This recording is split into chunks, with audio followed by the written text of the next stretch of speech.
Valentine's day ദാ അടുത്തു കഴിഞ്ഞു. ഫെബ്രുവരി 14 ആ റൊമാൻറ്റിക് ഡേറ്റിന് വേണ്ടി ഇതുവരെ തയ്യാറെടുപ്പുകളൊന്നും നടത്തിയില്ലേ? പേടിക്കണ്ട, അടുത്ത 7 ദിവസം ഈ ചെറിയ മാറ്റങ്ങളൊന്ന് പരീക്ഷിച്ചു നോക്കൂ. ഉള്ളിലും പുറത്തും ആ മാറ്റം നിങ്ങൾക്കറിയാം. അപ്പോ തുടങ്ങിയാലോ? ഈ വീഡിയോ ഇപ്പൊ തന്നെ സേവ് ചെയ്യൂ. ഇന്ന് തന്നെ തുടങ്ങൂ. നിങ്ങളുടെ പാർട്ട്ണർക്ക് ഇതൊരു സർപ്രൈസ് ആയിരിക്കും.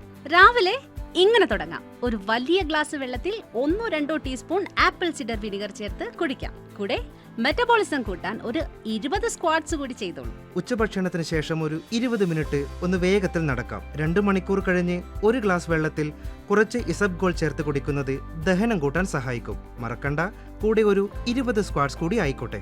വൈകുന്നേരങ്ങളിൽ ശരീരത്തിന് നല്ലൊരു വർക്കൗട്ട് നൽകാൻ തായ് ചി വാക്കിംഗ് പരീക്ഷിക്കാം. ഇത് നിങ്ങളുടെ ബാലൻസും മസിൽ സ്ട്രെങ്ത്തും കൂട്ടും. അപ്പോഴും ഒരു 20 സ്ക്വാട്സ് കൂടി ചെയ്യാൻ മറക്കരുത് കേട്ടോ. അവസാനമായി ഉറങ്ങാൻ പോകുന്നതിന് മുൻപ് ഒരു ഗ്ലാസ് ആപ്പിൾ സിഡർ വിനെഗർ വെള്ളം കൂടി കുടിക്കാം. കൂടെ അവസാന സെറ്റ് 20 സ്ക്വാട്സ് കൂടി. കലോറി വേഗത്തിൽ ബേൺ ചെയ്യാൻ സഹായിക്കും. വ്യായാമം കഴിഞ്ഞാൽ പിന്നെ പ്രധാനം നല്ല ഉറക്കമാണ്. ആ ഗ്ലോ മുഖത്ത് വരാൻ ഒരു മാഗ്നീഷ്യം സപ്ലിമെന്റും ഐ മാസ്കും ഉപയോഗിച്ച് സമാധാനമായി ഉറങ്ങിക്കോളൂ. രാവിലെ നല്ല ഫ്രഷ് ആയി എഴുന്നേൽക്കാം. മാറ്റത്തിനായുള്ള 7 ദിവസത്തെ യാത്രയിൽ ഒരു കാര്യം മറക്കരുത്: ജങ്ക് ഫുഡ് പൂർണ്ണമായും ഒഴിവാക്കുക. മാറ്റങ്ങൾ താഴെ കമന്റ് ചെയ്യണേ. ഒപ്പം നിങ്ങളുടെ പാർട്ട്ണറെ ടാഗ് ചെയ്യൂ. അല്ലെങ്കിൽ ലാസ്റ്റ് മിനിറ്റ് ഗ്ലോ അപ്പ് ആവശ്യമുള്ള ഫ്രണ്ട്സിന് ഇത് ഷെയർ ചെയ്യൂ. കൂടുതൽ ഹെൽത്ത് ടിപ്സിനായി ഫോളോ ചെയ്യാനും മറക്കരുത്.